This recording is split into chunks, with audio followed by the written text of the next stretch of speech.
Stop radio and TV broadcasters, including friends from the print and social media, with special guests from the academe, politics, and socio-economic arena. Brought to you by the Liga ng mga Broadcasters sa Pilipinas and PAGCOR, or Philippine Amusement and Gaming Corporation.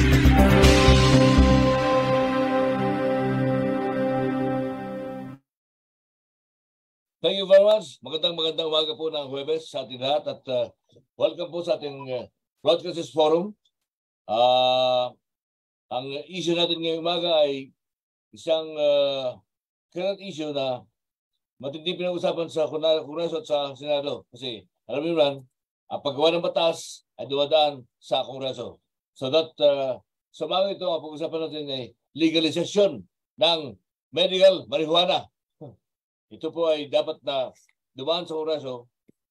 The last time na ang nag-file niya na si Congressman Alvaro. At this time, ang nag-file ng batas para sa legalization ng marijuana ay si Congressman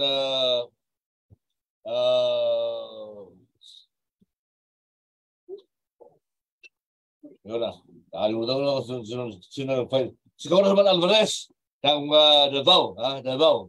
Ating dating speaker ng Kongreso ang nag-hain na panukala ng batas na maging legal ang tinatawag na medical marijuana. At ang ating guests sa umaga ito ay itatama ko yung sarili kasi last time nagkamali ako. One of only 10. Isa lamang sa 10 doktor na abogado sa buong Pilipinas. At ito ko natin ay si dating Presidente ng PMA, si Dr. Attorney Leo Olarte sa umaga ito. At siya po ang ating guests sa ating Broadcasters Forum. Kaya sa kanan po ng ating makasamahan sa Liga, sa kanan po ng DWRB 103.9 FM, kayo po ibubabati sa inyo ng isang magandang umaga ng Huwebes.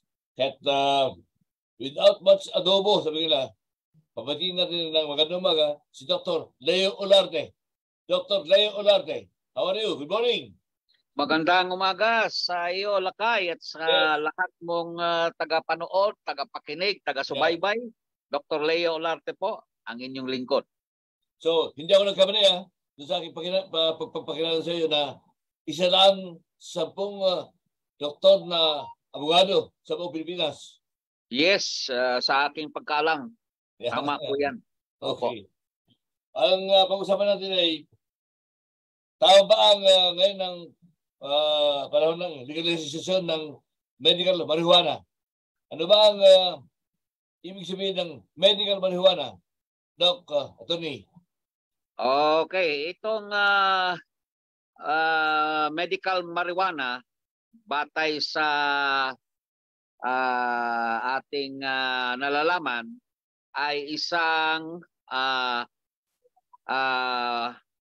produkto galing sa tanim na cannabis. Yeah. No?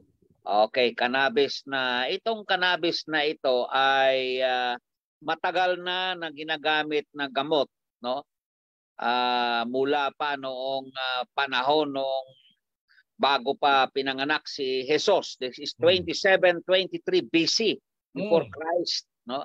Ito'y ginamit na bilang gamot. Ngayon, ito'y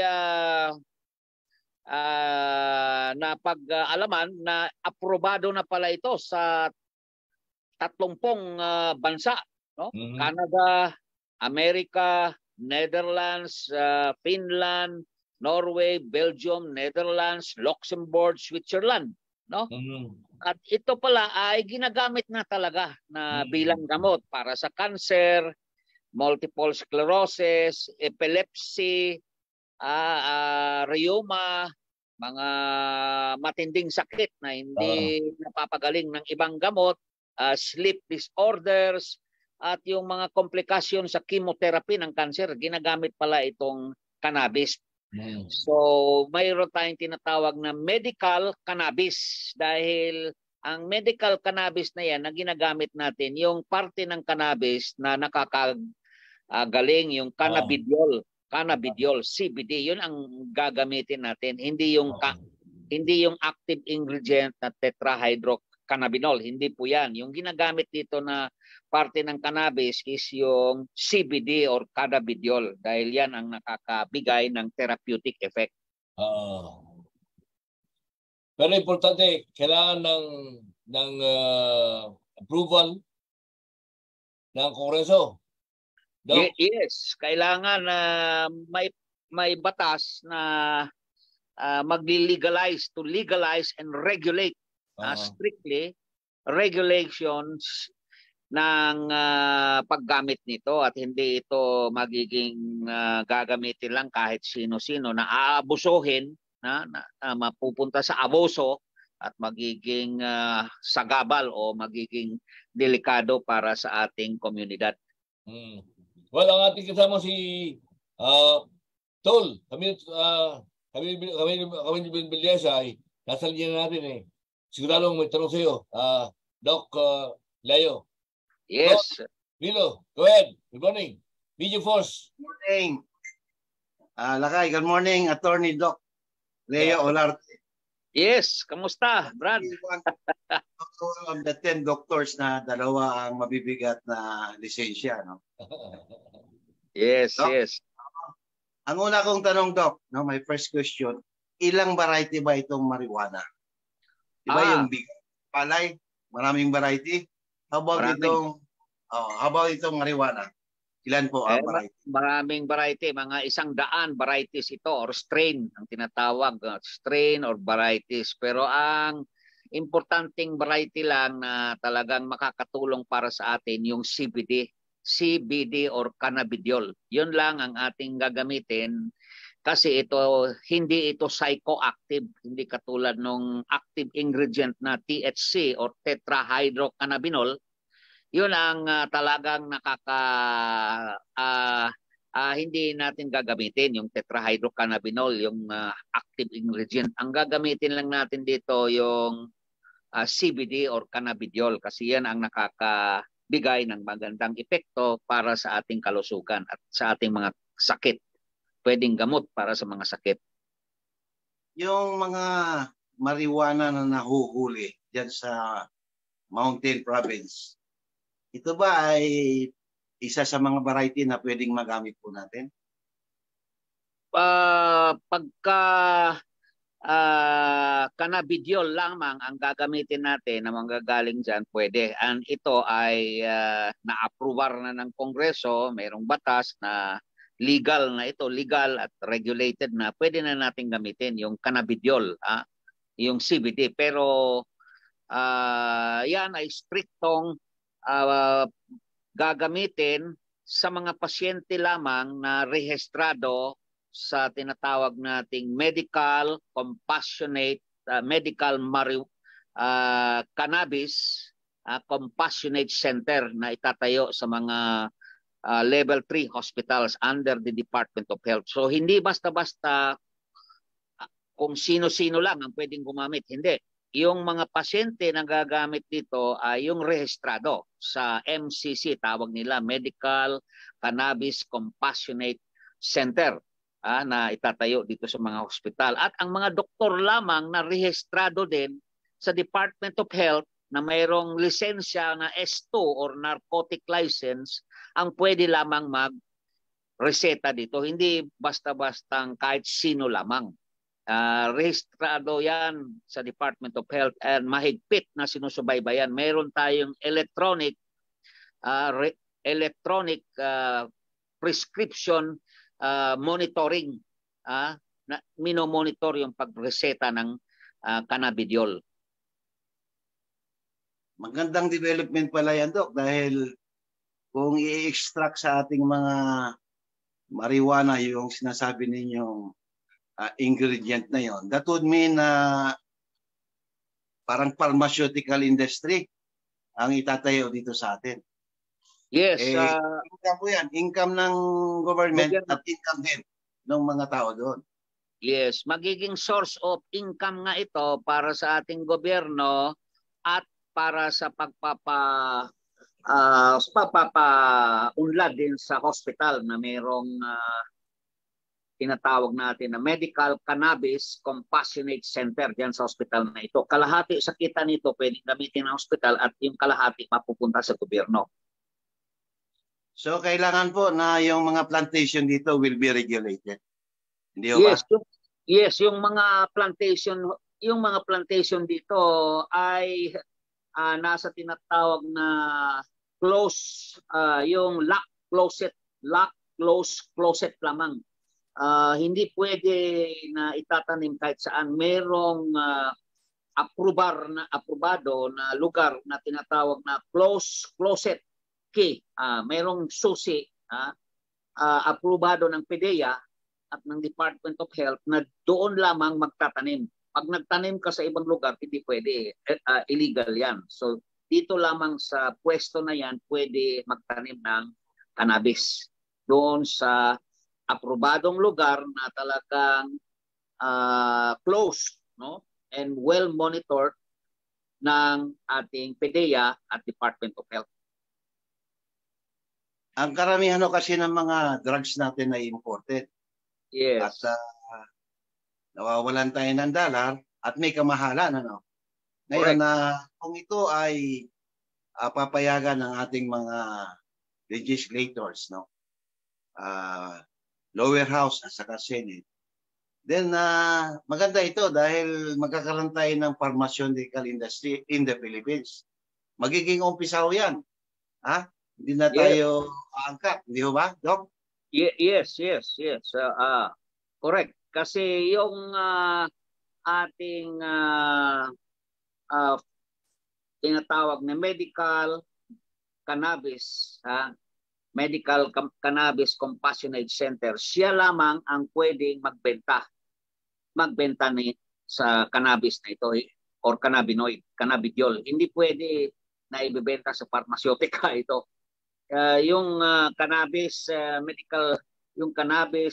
Compassionate Center lamang na nasa hospital under the Department of Health, hindi pwede sa pribadong hospital. Dito lamang sa mga government hospital under the Department of Health na pwede magbenta nitong mga medical cannabis na ito. Ang status po nitong medical cannabis ay suportado na ng maraming research sa testing as compared with COVID-19 na parang experimental lang ang stage nito. Mas safe pala ito kaysa COVID-19 na medicine na inaangkat natin na kulang pa sa experimentation. Hindi ba? Yes. Kasi itong cannabis na ito, matagal na ito eh. Matagal na ito ginagamit na bilang gamot, no? And talagang marami ng mga publication, more than 30,000 publications or research papers na ang nagawa dito na nagpapakita, nag-i-evidensya, nagpo-prove na itong medical cannabis na ito ay talagang nakakabuti. Talagang pwedeng gamitin ng gamot para sa mga sakit katulad ng epilepsy, yung sinasabi ko kanina, yung cancer, yung mga epekto ng cancer, halimbawa yung cancer, terminal na yung cancer, no? Pwedeng bibigyan ng medical cannabis yan kasi ang sakit niyan at hindi nakakatulog ay terrible. At saka mura itong medical cannabis dahil ang gobyerno ang magbebenta lang nito sa murang halaga. Siguro, Doc, ang main problem sa approval niyan, kailangan tulong-tulong yung mga doktor natin. Magpaliwanag sa ating mga congressman at mga senador. Bihira lang yan ang doktor Di ba? Pero sa inyong expertise, bilang group of experts sa line of medicine, hindi ba maganda kung tulong-tulong kayong magpaliwanag sa kanila para maging mabilis ang proseso ng approval nito? Yes. Sa ngayon talagang matindi ang laban dahil maraming doktor talaga na tutol dito, no? Pero nang binasa ko itong proposed bill na maging batas sa Kongreso, maganda naman basta babasahin mo lang ng maigi kasi mayroong restriction dyan, mayroong mga parusa na napakahigpit. May penalty dyan. Halimbawa, ikaw ay doktor, no? At wala kang otoridad, wala kang rehistro dito na mag-prescribe nito, matindi ang parusa dyan. Matindi ang parusa sa doktor na nag-endorse o nag-reseta nito na walang authority from the Department of Health. 20 years ang imprisonment dyan para sa doktor. At matatanggalan ka pa ng lisensya. So hindi basta-basta na porke doktor ka, hindi ka pwedeng magreseta dito. Kailangan ikaw ay rehistrado sa Department of Health. And then kung ikaw naman ay pasyente, no? Binenta mo yung medical cannabis na binigay sa iyo, may parusa yan. 12 years imprisonment yan. 12 years imprisonment. Oh. So matindi ang parusa, ang mga penalties. Hindi ka basta-bastang pwedeng gumamit nito. Oh. Doc, anong stage na ng legislation yan? Nasa committee level? Nasa first reading? O ano po? Hindi pa ito nakausad. Hindi pa nakausad ito. Last year pa itong Senate Bill 320 ay na-file pa noong July 2022. Last year ni Senador Robin Hood, no? Ang ating kaibigan. Hanggang ngayon di pa napag-usapan ito. Kasi maraming tumututol dito din na senador. So medyo matagal pa ang laban, no? Tagal pa ang laban. Lakay, pansamantala, iba naman. Thank you, Doc, ha? Yes. Thank you. Well, Yes. salamat po rin sa DWRP 103.9 at salamat sa PAGCOR sa kanilang patuloy po na suporta sa ating program tuwing araw ng Huwebes. Well, Doc, binabanggit niyo na meron pong regent ng marijuana.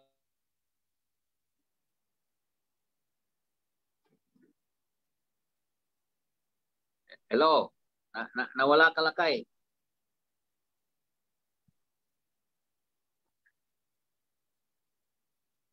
Hello. Yeah. Doc. Ayan. Nabalik ka. Nawala yung boses mo. Sabi ko, Doc, hindi lahat ng parte ng marijuana ay gagamiting gamot. Yes. Hindi pwede. Hindi lahat. Hindi lahat. Oo. So, kailangan dito ang mga experts. Kailangan ng mga experts na mag-extract. Yes. Correct. Cannabinoid. Yes. Cannabidiol. Cannabidiol. Well, yes. Kahapon ay may nabasa akong yung governor ng Kalinga, Apayao ay pumapabor na gawing medical marijuana. Kasi mukhang ang kanyang nakikita dito ay pwede tayong kumita. Dagdag na kita ng gobyerno, Doc. Yes. Yeah. Magiging source ito ng kita sa ating gobyerno para instead na gagamitin ito na wala namang kinita ang gobyerno pero ginagamit pa rin dahil illegal, dahil wala nang batas. Mas maigi pa i-legislate ito, gawing batas at i-regulate ng maigi, ng mahigpit, i-regulate para papakinabangan ng ating mga pasyente at mayroong income ang gobyerno at income din para sa mga hospitals ng gobyerno para gamitin sa pag-improve ng serbisyo ng mga government hospitals. Government, Dok, lumilitaw ba sa mga bansang ginagamit na medical marijuana, kumikita ang gobyerno? Yes. Kumikita ang gobyerno nila. Okay. Mayayaman itong mga bansa na ito na sinasabi ko, yung Canada, Finland, Norway, Belgium, Netherlands, Luxembourg, Switzerland, Ang dami ng mga Amerika, US, yumaman sila dito. Pero So, kahit na legal pala sa ibang bansa dito may mga lugar na hindi pwede ibenta. Ha? Hindi pwede ibenta dito lang sa ating lugar at ang pagbenta nito ay restricted lamang sa mga pasyente na kwalipikado at talagang mayroong certification, tinatawag dyan na medical certification, na talagang kailangan nila itong medical cannabis. Pag wala kang medical certification galing sa isang doktor na talagang rehistrado ng Department of Health at sa PDEA, kung wala ka ng medical certification na yan, hindi ka pwedeng makabili ng medical cannabis. Hindi ka pwedeng makabili. Hindi ka bibigyan. At ano ang kagandahan daw kapag ito ay maprubahan? Ano ang porsyento? Ano ang sisikapin natin. Kailangan pa mag-lobby sa mga senador, no? Yeah. Kasi maraming tumututol dito na senador. Si Senator Gatchalian ay hindi pa kontento sa bill na ito. Gusto pa niya na merong mga improvements bago siya pumayag. Silang binagitin niyo, Doc? Yes. Senator Gatchalian. Yes. Senator Gatchalian. Si Binay, Senator Binay, mayroon ding mga suggestions na dapat idagdag dito sa panukalang batas na ito para sila ay pumayag. Sino ang sumusuporta dito? Robin Padilla siguro.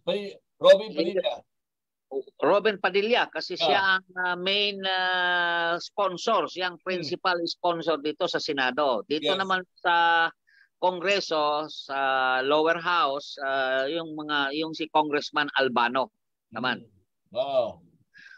Hindi pa kailangan pa ito schedule, no, for hearing. Yes. So mahaba pa ang laban dito.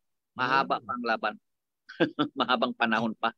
Ito kaya maaprubahan sa termino ni Pangulong Bongbong? What do you think?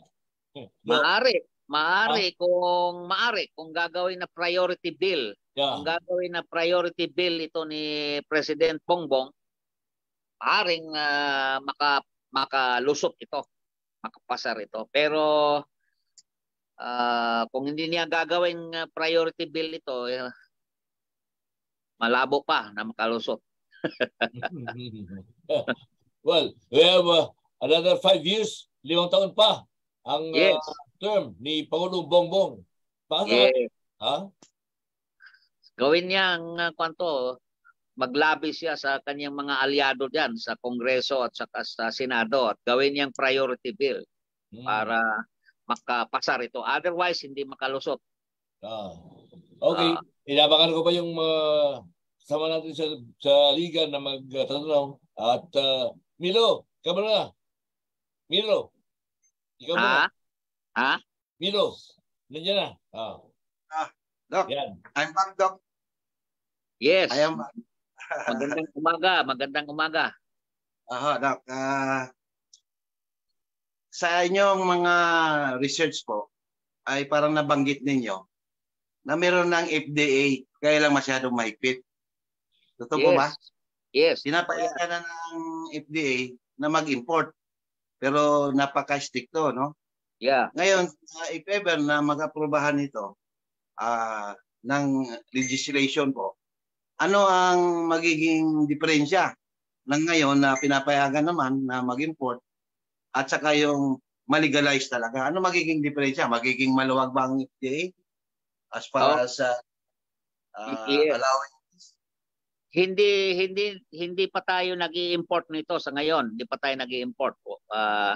Hindi pa nag-i-import ang FDA ngayon. Pero pagka aprobado na itong batas na ito, and then may nangangailangan na, no? Pwedeng mag-import, palagay ko. Pero ang nakalagay dito sa panukalang batas na ito is magtatanim ng medical marijuana sa mga lugar lamang na strictly monitored ng ating gobyerno. Yung PDEA, Department of Health, ang magpipili kung saan lamang ang mga lugar na pwedeng pagtataniman ng medical marijuana. Doon lamang. Kung magtanim ka ng marijuana sa ibang lugar, hindi pwede. Huhulihin ka. 12 years imprisonment yan. 12 years imprisonment. Plus may parusa pa na 500,000 to 10 million pesos fine. Wow. Gilalim. So talagang mabigat. So hindi ka pwede magtanim-tanim kahit saan lang. Magtatanim ka doon sa lugar lamang na pinipili ng PDEA na diyan ka lang pwede magtanim. Yeah. At ang gobyerno lamang ang pwedeng magtanim. Mga tauhan lamang ng gobyerno ang pwedeng magtanim. Hindi basta-bastang kahit sino ang magtatanim. Doc, hindi ba nagkaroon ng research dito sa UP? Yes. Ano po ang stand ng mga research nila sa UP about this cannabis? Bueno, sa ngayon, no? Sa ngayon ang kanilang findings is talagang sa UP tumututol talaga sila dito. Mas lalo na yung sa Department of Pharmacology sa UP School of Medicine, College of Medicine, talagang tutol sila dito. Tutol sila dito. Pero hindi pa tayo pwedeng mag-eksperimento dito at gumamit ng marijuana kasi illegal pa ito ngayon. So hindi tayo pwede mag-eksperimento pa dito sa marijuana, medical marijuana kasi illegal pa ito. Pagka mahuli ka in possession, possession lamang, may parusa na yan. So hindi pa pwedeng pag-aaralan o pag-eksperimentuhan natin ito or gagamitin sa mga pasyente kasi hindi pa legal. Hindi pa legal ito. Mere possession of marijuana ngayon, huhulihin ka under Republic Act 9265. Yung 9165, yung dangerous drugs law, no? 9165, huhulihin ka kung mayroon kang marijuana dyan.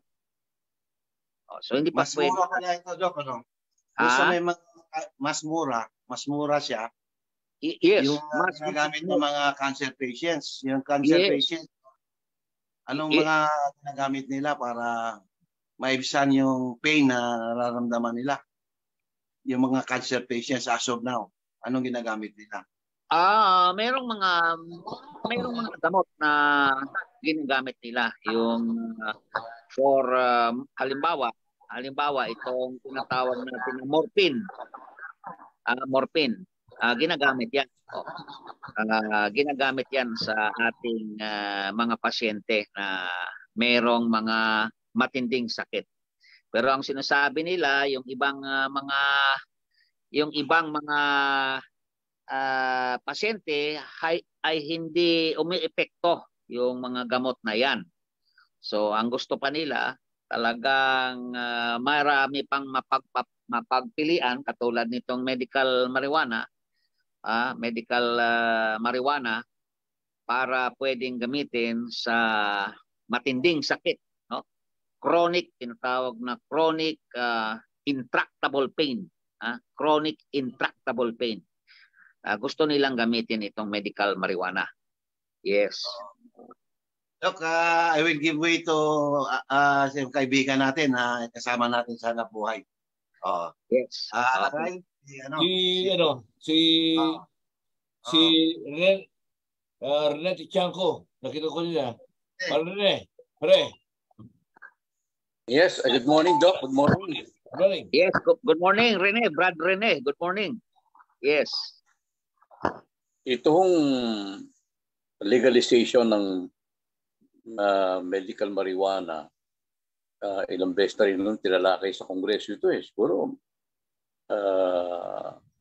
nitong previous Congresses, mukha ho yatang hindi tinatanggap ito ng mga congressmen. Sa tingin ho ninyo, ngayon hong panahon na ito, based on your information, ano po, sapagat nandito kayo sa field na ito, ano ho ba ang hinaharap ito sa labas na ho? Hindi ho rito sa Kongreso. Marami na ho bang sumusuporta rito, Doc? Marami pang tumututol. Marami pang tumututol dito, kaya sinabi ko kay Lakay, mahaba-haba pa ang laban nito. Haba-haba ang laban nito, kailangan mag-lobby, lobby sa mga congressman, mga senador, para sila ay pumayag na pagbibigyan ito ng oportunidad na magamit ng ating mga pasyente. So mahaba-haba pa ang laban dito. Brother Rene. Meron ho ba kayo statistics, Doc, na magsasabi o maghuhudyat na talagang kailangan na ito sa ating bansa base doon sa mga kaso ng mga sakit na kailangan itong medical marijuana ho, Doctor? Kung sa statistics, alam niyo, wala pa tayo masyadong makukuha ang statistics kasi bawal nga gumamit itong marijuana Mere possession lamang. Para pag-aaralan mo, huhulihin ka ng autoridad. So, hindi pa ito subjected sa pag-aaral ng matindi kasi hindi nga pwede nating hawakan ito. Kung meron kang marijuana dyan, huhulihin ka. So, hindi pa natin pwede pag-aaralan ito. Pero, ang ibig ko sabihin, Dr., yung mga karamdaman kailangan ito sa ating bansa, yung mga karamdaman na higit na kailangan ito panggamot. Meron ba kayong overview? Bantay sa ating pag-aaral galing sa ibang bansa, itong mga sakit na pwedeng gamitin itong medical marijuana ay cancer, glaucoma, multiple sclerosis, epilepsy, intractable spasticity, yung spastic dahil mayroong paninigas ng katawan dahil sa mayroong diferensya yung spinal cord, yung nervous system. Pwede gamitin ito sa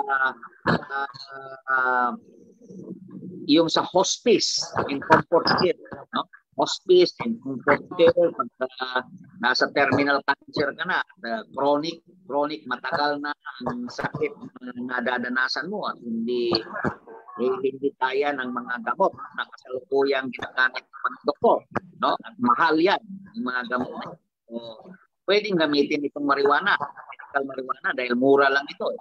Pwede nga yatang ibigay ito ng libre ng medical marijuana compassionate center sa mga hospital. Talagang walang pera yung pasyente, pwede ibigay.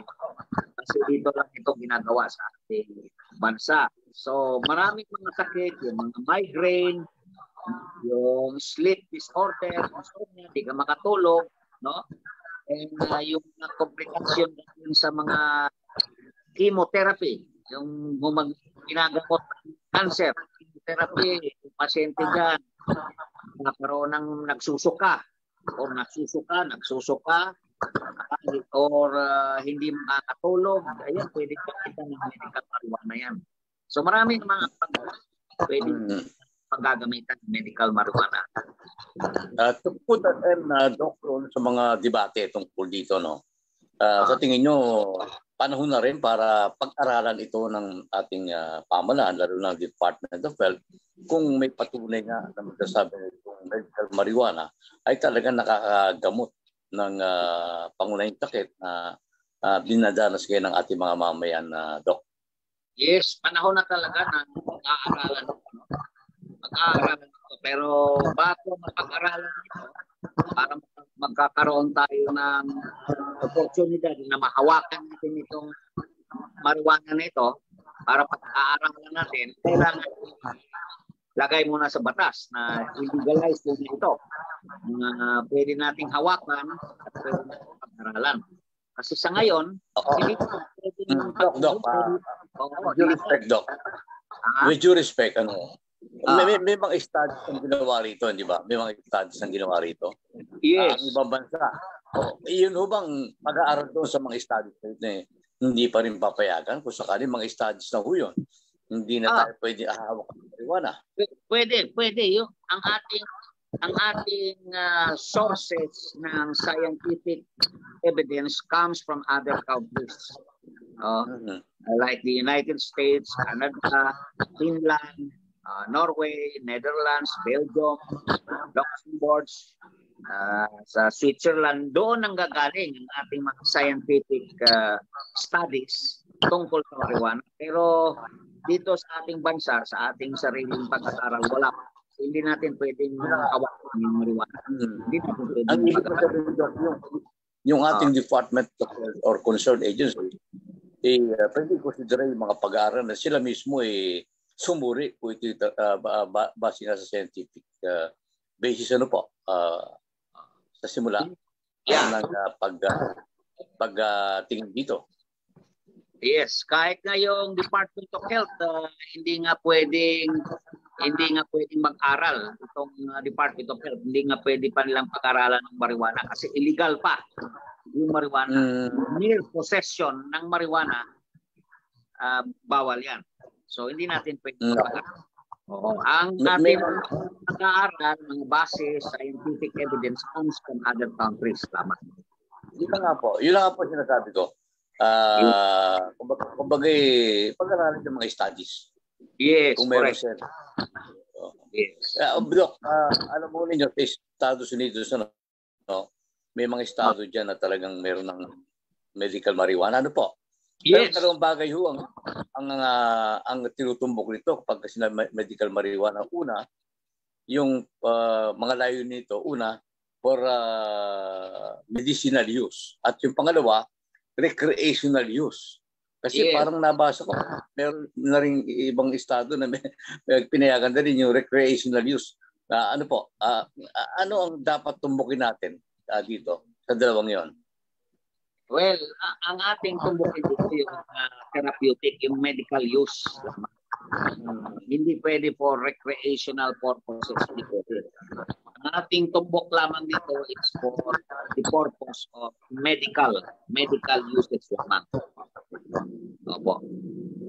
Yun lang po ang ating pwedeng pagkagamitan ng medical marijuana. Ang isa pang pinag-aaralan, Doc, ng mga pabor dito, ay yung tumututol pala nung dito, yung meron panukala ng batas, pero ang tinatanggap, is there enough safeguards, regulation, kayo ba yung merong mai-susustyon o panukala na dapat nilagay safeguards o regulation para hindi maabuso ang paggamit ito sakaling later on magpasya na maging batas ito?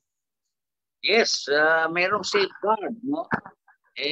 Yun lang mga doktor na magre-reseta nito na hindi naman sila otorisado na magreseta. Wala silang tinatawag na medical training, no? Kasi kailangan ng training ito bago ka payagan na magreseta dito. Kahit doktor ka na, lisensyadong doktor, mayroon pa rin silang gagawin na training para sa mga doktor lamang para ikaw ay pwedeng mabigyan ng authorization na magreseta dito. Now ngayon, pag ikaw ay nagreseta dito na wala ka namang tinatawag na S2 license para ikaw magkapagreseta bilang doktor, ang parusa dito is 20 years imprisonment plus 500,000 to 10 million fine at matatanggalan ka ng lisensya. So hindi lahat doktor ang pwedeng magreseta dito. Yung mga doktor lamang na na-train ng Department of Health, itawag medical cannabis physician, kailangan magiging medical cannabis physician ka dito, medical cannabis doctor para makapagreseta at mag-undergo ka ng training. Hindi ka basta-basta makapagreseta dito. Otherwise, kung nilabag mo yung batas na yan, panukalang batas, meron kang 20 years imprisonment na parusa at 500,000 to 10 million itanggal ang lisensya mo. Now ngayon, kung pasyente ka naman, gumamit ka nitong medical marijuana na walang reseta, o mo yung mga regular, mga palisiya dito, halimbawa, ang medical marijuana, binenta mo naman yung medical marijuana mo, binenta mo sa iba, may parusa yan, 12 years imprisonment plus 500,000 pesos to 10 million pesos fine. So napakahigpit ng penalty regulation. Hindi ka basta-basta gumamit nito na mag-aaboso. Kasi mayroong parusa na pagkabilanggo at fine na 10 million pesos. So mabigat. Okay, Doc. Natanong ko yan kasi meron mga observations sa mga tanong ito. Bakit hindi mo na ito ipabayad sa mga government hospitals na magbenta nito? At pangalawa, kailangan daw suriin mabuti yung marami daw magaling mamake rito sa pinapeke yung mga prescription ng doktor. Yung pa isa, kailangan regulation dyan, di ba? Yes. Yes, bawal gumamit ng peke. Bawal gumamit ng peke. Pag gumamit ka ng peke na reseta, 12 years imprisonment. Pag matunayan na ikaw ay gumamit ng peke na reseta. So hindi pwede, nasa batas yan. Lakay. Okay, pre. Thank you. Eventually, pagka ito gawin legal, pwede bang maging project ito ng LGU? No? Maging ng LGU? Maging legal na? Yes. Sa hospital. Plantation sa mga LGU. Plantation sa mga LGU. Para gamitin ng mga LGU? Yeah, doon ang plantation.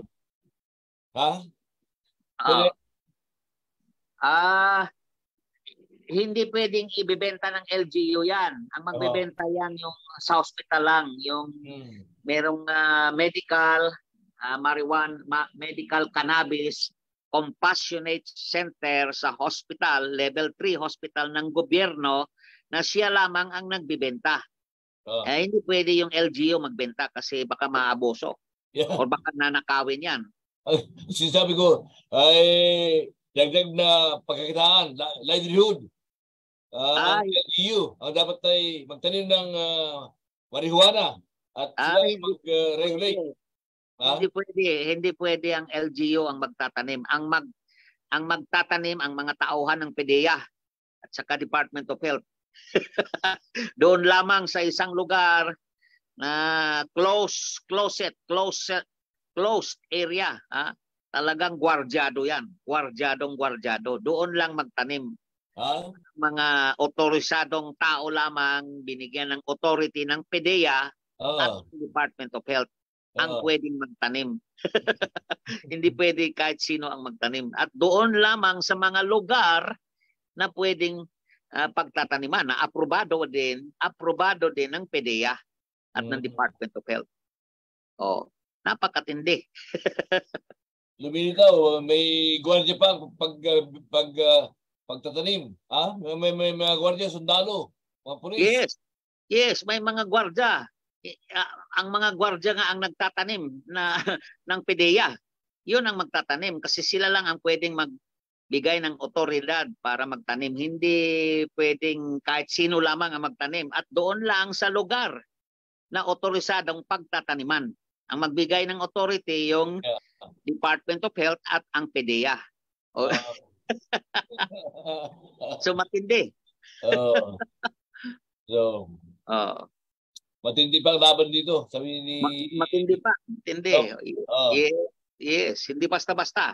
Mataas ang parusa Uulitin ko, ang parusa pag ikaw ay nag-abuso dito sa paggamit ng medical marijuana or medical cannabis ay 12 years imprisonment para sa mga tao na nag-aabuso dito. Halimbawa, nakakuha ka na ng medical marijuana para sa iyong sariling gagamitin mo lang para sa sarili mo dahil may sakit ka, pero binenta mo pala sa iba.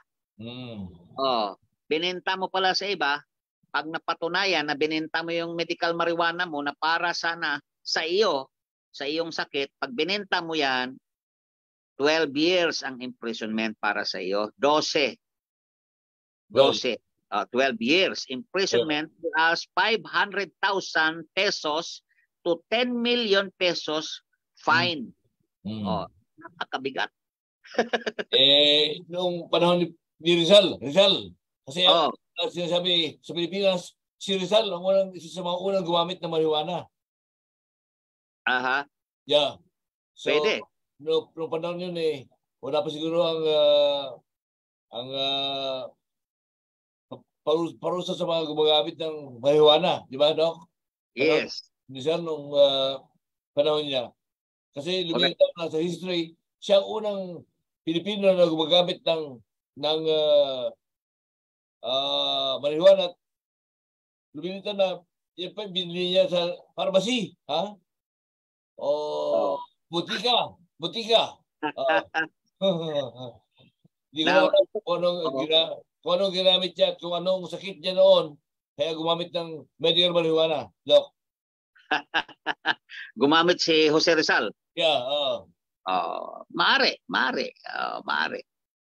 Maaring gumamit siya. Hindi Kasi wala pa namang abuso nung panahon niya. Wala pa namang nag-aabuso sa marijuana. Or wala pa namang dangerous drugs law which includes marijuana nung panahonan pa ni Rizal. So pwedeng gumamit or kahit sinong gumamit nung panahon na yan, pwede kasi wala pa namang batas na nagbabawal sa paggamit ng medical marijuana at iba pang mga droga. Hindi ko na alam kung anong sakit niya noon. Sakit ni Rizal at gumamit ng medical marijuana. Anong sakit niya, Doc? Ano kaya sakit niya? Anong sakit? Sakit ni Rizal. Hindi ko pa naalaman. Hindi ko alam kung anong pinaggagamitan ni Rizal. Pero si Rizal kasi ay ophthalmologist yun. Specialista sa sakit ng mata. Maaaring ginamit niya para sa glaucoma. Glaucoma. Maaaring ginamit niya para sa glaucoma. Sa nanay niya? Yes, maaari. Maaaring ginamit. Okay. Parimilo, may mga nagdagdag ka pang matanong kay Doc. Pagkakataon na ito. Magandang pagkakataon na makapaliwanag si Attorney Dr. Leo. Yeah. Lakay, base sa paliwanag ni Attorney Dr. Leo Olarte, talagang mahigpit pala. Mahigpit ang magiging batas kung sakasakali man. Siguro pagka naunawaan ng mga congressman at senador na ganun kahigpit, baka aprobahan nila. Pero may isang bagay kasi ang nangyayari sa Kongreso. Ito yon, yung tinatawag na lobby money. Kasi makakaroon ng maapektuhan yung mga big pharma na nagpo-produce ng similar product pero hindi marijuana. Doc, ano ba sa palagay ninyo? Kakalat ba ang lobby money dyan sa Congress na para i-oppose yung inyong ang proposal na maaprobahan yan? Maaring kumalat. Maaring hindi rin. Hindi natin masabi pero maaari. Why not? Diba? Kasi may lobby money naman talaga eh. Yung lobby money, mahalaga din yan. Pag kumilos ang kwarta, malaki ang tentasyon. Diba? Isa-isip ng ating mga congressman yung sa kabutihan ng ating bayan. Correct. Dakin yung ating mga lobby money. Salamat, Doc. Thank you, Doc. Yes.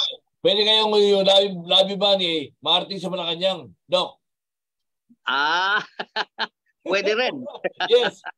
I-certify ng urgent. Yung panukan ng batas. Yes. pagka na-certify ito ng ating presidente, ma-aprobar yan. Ma-aprobar yan. Pero wala pang certification na ito ay importante na batas na dapat ipapasar kaagad sa Kongreso natin at Senado. Wala pang certification galing sa Malacanang. What about the church, Doc? What about the church? What about the church? Ay, simbahan.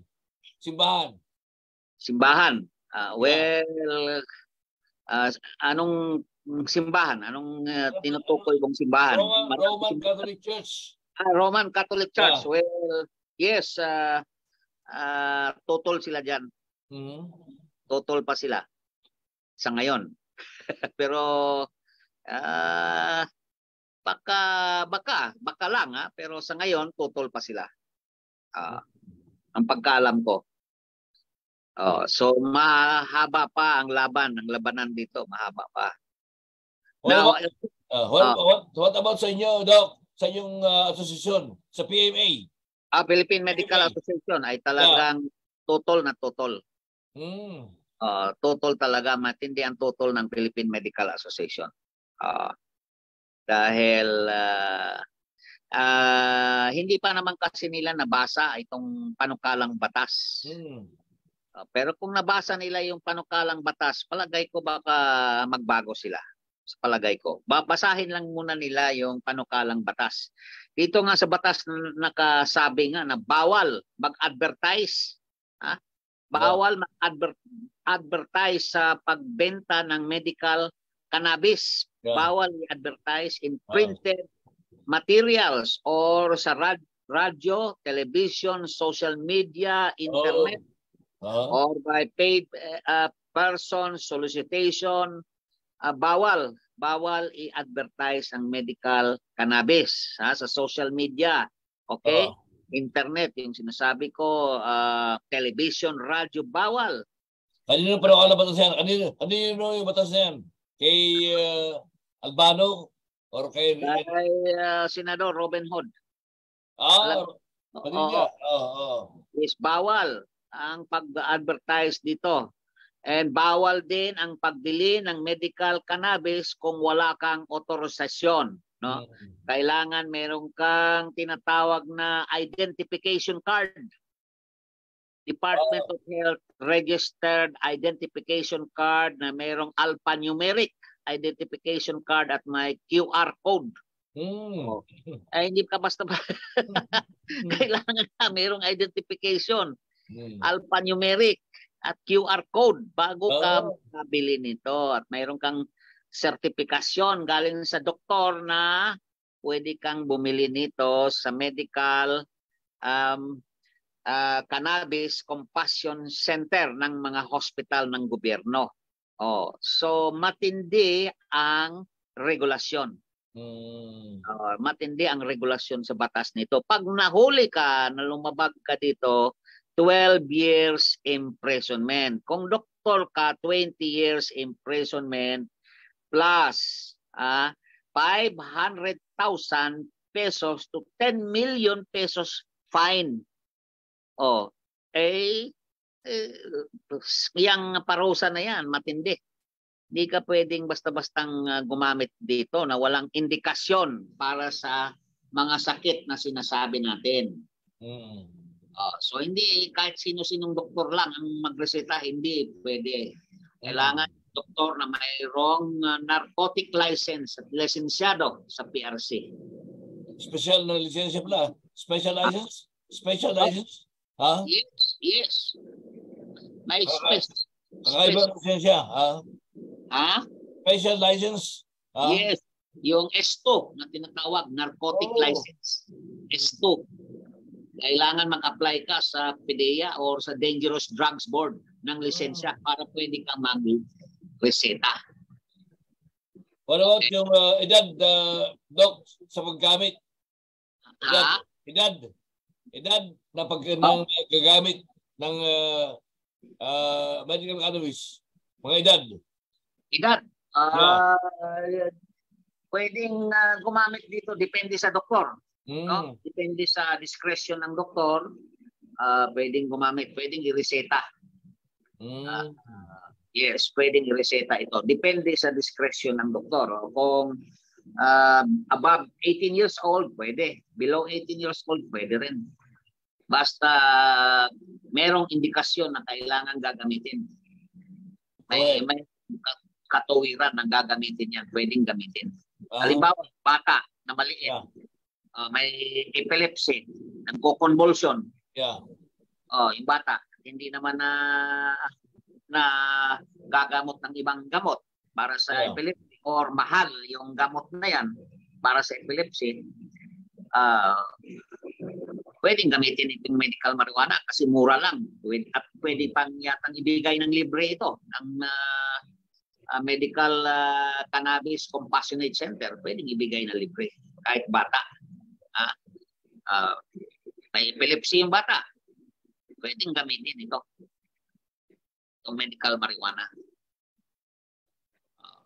So makikita natin na ang paggamit nito kahit magiging batas na ito ay hindi para sa lahat. Nakalagay dito na prohibited din, no? Na isigarilyo mo, na manigarilyo ka ng cannabis, bawal. Kahit batas na yan. It is prohibited to smoke cannabis or possess or smoke. Bawal yan. Hindi pwedeng gamitin. Or selling or giving of medical cannabis sa mga kamag-anak mo, sa mga kaibigan, ibibigay mo yung cannabis mo, hindi pwede. Bawal. 12 years imprisonment. Okay.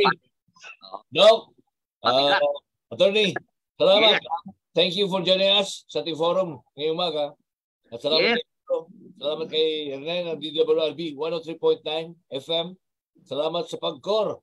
Thank you for joining us ngayong umaga. Isang edisyon ng ating Broadcasters Forum. We'll see you next time. Alas 10 ulit hanggang alas 12 ng tanghali. Salamat, Doc. Thank you. Salamat sa inyong lahat. Salamat sa inyong tatlo. Magandang umaga. Magandang umaga.